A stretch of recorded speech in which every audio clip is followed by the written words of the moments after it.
lutuukidde bulungi ku minisita avunaanyizibwa ku buwangwa n'ennono, obulambuzi, amasiro, embiri n'ebyokwerinda Oweekitiibwa David Kyewalabye Male bw'atandise okulambula ebifo ebyobulambuzi mu Buganda kimuyamba okubirondoola. Minisita akulembeddemu abaweereza mu kitongole ky'ebyobulambuzi Buganda Heritage and Tourism Board era batandikidde ku mbuga enkulu e Bulange Mmengo gy'alambudde ekisenga watula olukiiko lwa Buganda ate n'ebintu ebirala bingi ebiri mu Bulange. Minisita alambuziddwa mu mayiro y'oluguudo lwa Kabaka Njagala olumanyiddwa nga Royal Mile omufumbekedde ebyobulambuzi enjolo.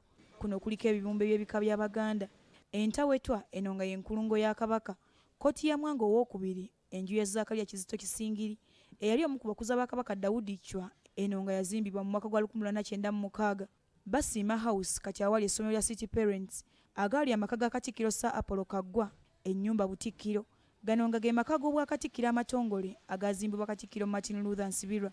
Ng'ennaku z'omwezi 3 omwezi ogw'omusanvu omwaka 2009 gavumenti yakomyawo ekyapa ky'olubiri lw'Emmengo mu butongole era Obwakabaka bwazimba ekijjukizo ekya maapu ya Buganda wabweru w'olubiri.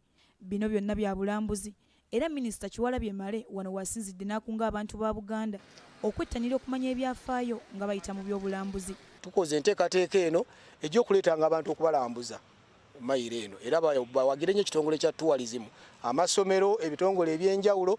Titugenda kukkiriza kulabira bintu bino muntu kuyitamu ng'abirabira ku ki ku bwereere. Bali agadde abantu bajjumbire naddala abantu ab'omu Uganda muno ne mu Buganda okujjumbiranga okulambula bulijjo balambule balabe nti ebintu bitambudde nti biki bye tulina wano. Minisita agamba nti kikulu nnyo okulondoola n'okumanya ebyobulambuzi ebiri mu Buganda kibasobozese ng'ekitongole okumanya engeri y'okubirabiriramu ate n'okubifunamu ejjamba. Yonna gye tugenze mu nsi yonna teri bintu bya bulambuzi bya bwereere.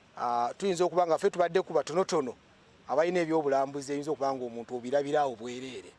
Era ekituyisaamu kwe kulaba ebyo bwe bifaanana n'okwongera okulongoosa. Kuba tulowooza naffe kino ttendo lye tulina ku mayiro eno n'ekyo nga twagala kuyitamu tulabe enteekateeka eno tuyinza okwongera ogitwala mu maaso.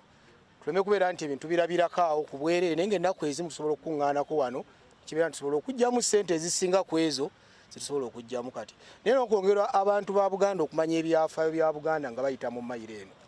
Ayongerako nti waliwo ebifo by'Obwakabaka ebyobulambuzi bingi kyokka nga mu kiseera kino byeyambisibwa gavumenti oba abantu ssekinnoomu wabula kino tekijja kubalemesa kubirondoola. Buvunaanyizibwa bwaffe nga minisitule n'olukiiko olufuga ebyobulambuzi ogenda mu maaso nga tuteesa n'abo ababiriko bye babeera nga bakyakozesa tuyinza okuteesa kugeri gye tubiddukanyaamu ne tugabana enteekateeka eyo. Buvunaanyizibwa bwaffe naye nga tetugenda kulekayo kintu kyonna kiza kubeera mu kawaayiro ka bulambuzi y'Obwakabaka bwa Buganda kuba ssente ezisobola okuyingira mu Uganda ng'ogyeko obaoliawo ezituweebwa abawi b'obuyambi eziddako ziva mu bulambuzi. Ate ng'ebintu by'obulambuzi ebisinga biri mu Buganda bannaffe bakoze ebyobulambuzi ebyo ne babijingirira ne tugenda ne tubiraba. Ebyaffe si bijingirire, ebyaffe weebiri binnansangwa. Mu lubiri lw'Emmengo mulimu empuku yazimbibwa Idi Amin Dada mu mwaka gwa 1971 n'ekigendererwa eky'okutereka ebyokulwanyisa kyokka bwe yakirowoozaako nti waliwo abaali baagala okumweŋŋanga olwo ebyokulwanyisa n'abijjamu n'abitwala mu ddwaniro olwo wano n'afuulawo ekkomera omwafiira abantu abatamanyiddwa muwendo nga n'abandi baleka bawandiise ku bisenge obubaka obw'okukolima. Minisita alambudde n'ennyanja ya Kabaka esangibwa mu Ndeeba okuli obuzinga obw'enjawulo ebinyonyi kwe byeyagalira okukamala.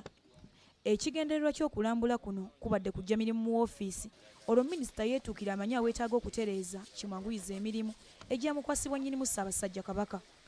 Fatuma Nakywala Kivumbi, BBS Terefayina ageesigeka.